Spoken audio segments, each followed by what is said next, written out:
About 19 minutes to go before the top of the hour. Former General Secretary of the Messianic Churches Buyisile Ngqulwana stands firm on his allegations about ANC Secretary General Magashule's hand in the formation of the African Transformation Movement. In his response to Magashule's defamation lawsuit, Ngqulwana signed an affidavit statement with details of events leading up to the registration of the ATM as a political party. He alleges that Magashule instructed the Director General of the Free State Province, Kopung Ralikotsane, to pay money to the ATM Foundation to fund the formation of the ATM. Now, the ATM has also sued Ngqulwana for 22 million rand in damages for defamation. In studio with us, we've got ATM President Vuyolwethu Zungula, who is here to talk to us about this particular matter. Vuyo, good to have you. Thanks so much for coming in. It's a pleasure. So this has been going on for some time. I mean, it's been going on since last year, in fact. Where do these allegations actually come from? The allegations are coming from people who want to destroy the image of the party. We're a new party without any scandals, and we are saying the right things. Therefore, the best way to distract and persuade South Africans not to follow us as the ATM is basically such allegations. Because these allegations have been made, like you say, since last year. And it's funny because over the period of since last year up until now, no evidence whatsoever, no proof, no nothing has ever been produced. The only thing that we hear is just allegations and more allegations. Yeah. So let's get to the allegations that are being made. And one of them is Ngqulwana saying that his major concern isn't necessarily the relationship that the party has with Magashule. It's actually more about how the party derailed and took a different course to how it was originally meant to be, because it was originally meant to be the African Transformation Congress, and then it changed to the African Transformation Movement with a very different agenda to what was originally planned. What do you say about that? Firstly, there's no relationship between us as well as Mr. Magashule, nor anyone from the ANC. We are not we're not working, we've never spoke, we've got absolutely no relationship whatsoever. The party was supposed to be ATC, African Transformation Congress. Now, IEC said we cannot register, we cannot have the combination of ATC because there's so many parties with the combination of African and Congress. So there was just a mere change of the name from ATC to ATM. Otherwise, the purpose of the party has always been to be a peace movement in the country that brings together people from various backgrounds in order to advance to advance whatever that they want as a country, as a people of the country. So basically, we've not deviated from what we wanted the party to be, because from when we started, the very same things that we've been fighting for when we started is the very same things that now that we're in Parliament, we're advocating for. Yeah, a lot of words being said, and I'm throwing all of the accusations at you to get your response, because this is what you're here for. So one of the accusations is to say that the formation of the African Transformation Movement was really as a safe haven for NDZ, that's Nkosazana Dlamini Zuma supporters, after what happened at the ANC Congress, where Cyril Ramaphosa came in and lost, NDZ lost that campaign to take over the presidency of the ANC. And this was now going to be a safe haven for those supporters of NDZ.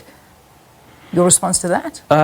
It's pure lies. We started having informal discussions as early as 2015 with various religious leaders.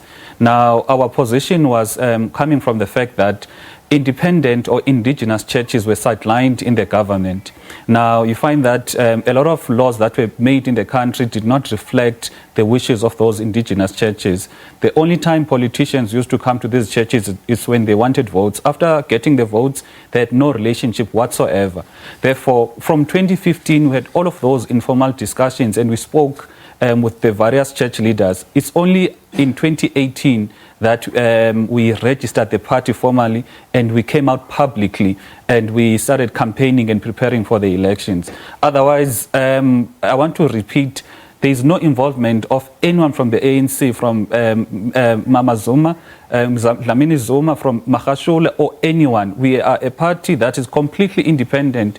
We are not in bed with anyone from the ANC. So let's talk about your relationship with Ngqulwana. What happened there? He was the Secretary General of the Messianic Churches. Now, he resigned in July last year because he said he wanted to focus on his studies. Now, he went and continued campaigning for the party. Now, April this year, we saw a letter, I think we sent it to your producer, where he writes to the leadership of the ANC, and he states that, I think it's Minister Mantashe as well as President Ramaphosa, where he's seeking an audience. And he's saying he's bringing with him religious leaders who are supportive of the ATM. Then what transpires after is a press conference where he says they do not know the ATM, and they want the ATM to be deregistered. That's why before the elections there was this entire talk about ATM being deregistered. Now, there was supposed to be a court case on the 28th of June this year. That court case, he withdrew the court case on the last minute because all of the entire affidavit that he had was going to be tested in court, but he withdrew the court case from the court case in the last minute. So it clearly shows that we're talking about a person who does not want whatever allegations that he has to be tested by a court of law. And we are believing, in fact, that he's working with the ANC, or people from the ANC, because he wrote to the leadership of the ANC. There's photographic of evidence of him meeting the ANC, and even the conferences that they are saying they're having at these churches, it's funded by people from the ANC. So basically, this, what we understand now is the ATMs, that this is not about us, basically, having a relationship with Magashule or anyone, because there is no such relationship. Rather, it's about the ANC doing what it does best by trying to destroy each and every political party that is emerging. It happened to COPE, it happened to Ahang, PAC, Azapo, even now with the EFF. So what we should be asking ourselves as South Africans, what is the ANC's role in trying to destroy democracy by destroying the political parties that are emerging? So his claims are quite specific, though, because he does go into a lot of detail. I mean, talking to the fact that Magashule instructed the Director General of the province of the Free State, Kopung Ralikotsane, to pay 141,000 rand to ATM. This is a very specific number. Where do you think he gets these figures from and these allegations? If he could provide a proof of payment or provide a bank statement, provide any form of proof. So no proof whatsoever. This is just a fleeting amount, a number that's been said in the affidavit, but there's no evidence accompanying. He has not provided any evidence. I could show you the bank statements. We opened the account in July last year. From July last year up until now, there's no amount of that nature coming from any government entity or anyone from the ANC. Our party members decided to fund the party because we wanted to have a self-funded party that is not influenced by any business interests or single individuals. Have you got a relationship with Ace Magashule at all? I want to repeat, I do not have. We as a party, as well as myself as an individual, I do not even know. I've never even met him in person. You've never met Ace Magashule? I've never met Ace Magashule in person. He said in his affidavit that I met with Ace Magashule. That's why we sued him for defamation. 22 million. Yes, including we have lodged a case again to restrict him from going around and making all of these allegations.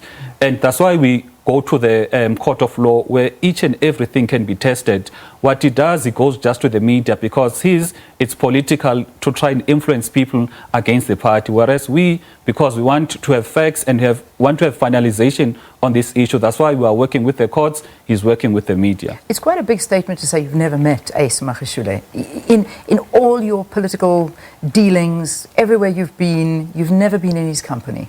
The only time it could be, for example, the State of the Nation address. That's it. He's sitting in the gallery, in the same, but I've never met him. Look, I started to be part of politics only when the ATM was formed. I've got no... And this is in 2015. Was that when you started coming in? Yes. Okay. And at the time, I was working with the churches nothing that I was never a member of the ANC or any political party. So there's also a claim that Ngqulwana is making, saying that at the end of 2017, he actually met at Nkandla with Ace Magashule and other people, no one else's name, but it was at Zuma's residence in KwaZulu-Natal at Nkandla, and the discussions about the change, about moving from ATC to ATM and becoming the safe haven for NDZ supporters, was started over here.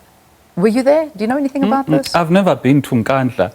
The change from ATC to ATM, it came after the IEC said we cannot register. There's so many parties with similar name combinations. That did not need anyone outside of the party to say, look, we need to change from ATC to ATM. Now, I think the best thing is to have him on studio and have him produce evidence to support his claims, because he's been making claims for so many months but without any evidence. And I think maybe your responsibility as a person who knows how to influence public opinion is that whenever a person makes claim, he must be able to provide evidence, because there's a letter that we have as evidence that he sought an audience with ANC leaders. There's a photo that we sent to the producers that shows that there's evidence of him actually meeting with the ANC leaders, which goes to show that he's working with the ANC leaders only for one reason, to influence the society to reject the ATM, because the ATM is seen to be a party that is working closely with a certain faction within the ANC. And this is the photograph that you are referring to, which we've got on the screen right now. And you're saying this letter, the letter that he wrote, and this was addressed to President Ramaphosa and Gwede Mantashe, correct? What do you suspect? I know in the beginning you said that this could be, this is the letter that we have on screen there, that you're saying that this is now a relationship that he's forming with the ANC to bring down the ATM. Definitely. This is what you're thinking. Whereas on his side, he's saying that he actually just has information that he's trying to pass on to the ANC as to what's happening inside the party. Look, he needs to provide evidence. There's evidence that we are providing, the letters, the photos, as well as, look, he's speaking about us getting funding from what you call from this Premier's office. Now, there needs to be proof that a certain amount was paid from Premier's office to the ATM. Now, that account that he says is the ATM's account. Once we know that account, if they could provide that account, would be able to trace who are the signatories to this account and what are the expenses of that account. Because he might have maybe sourced money from whoever for his own needs, but now he's making it, if it's ATM, it was done for ATM purposes, because ATM has never relied on any kind of assistance from Mr. Magashule or anyone or any businessman for that matter.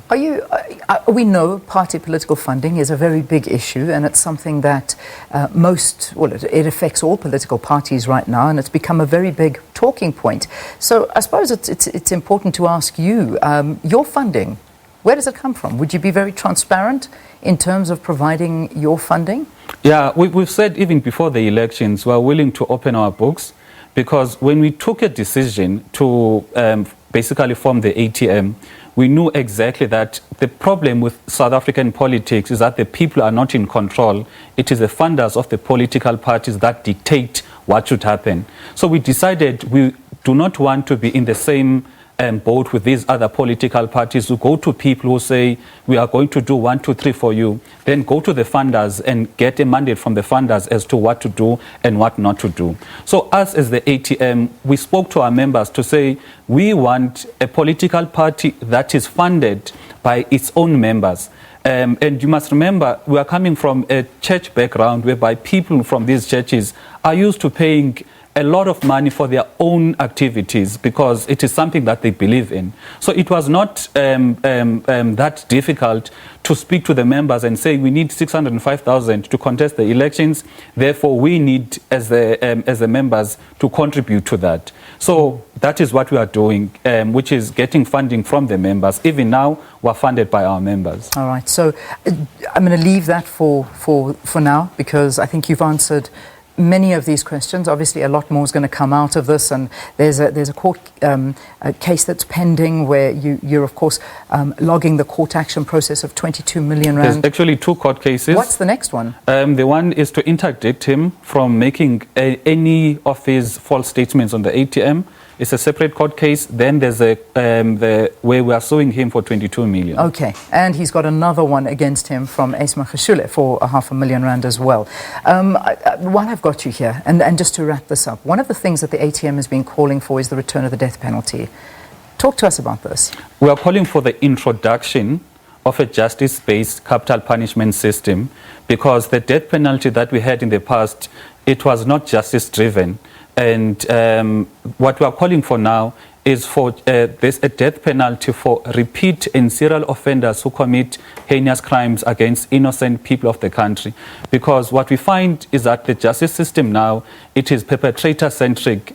It is not victim-centric, because we are concerned about the right to life of a perpetrator who's taken life of many people, innocent people.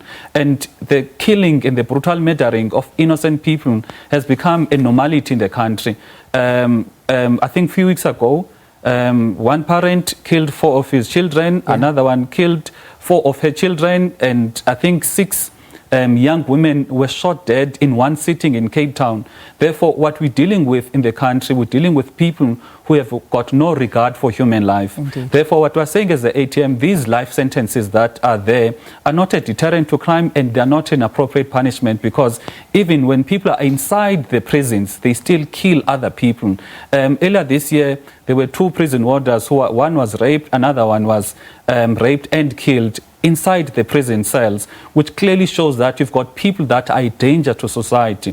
And if we do not have an appropriate punishment, we're basically condoning such criminality. And this, of course, also on the back of Sinatembo Ndlovu, who was studying towards a Bachelor of Administration degree at UKZN's Westville campus, also with that gruesome murder behind the scenes there. Vuyo, thank you for talking to us.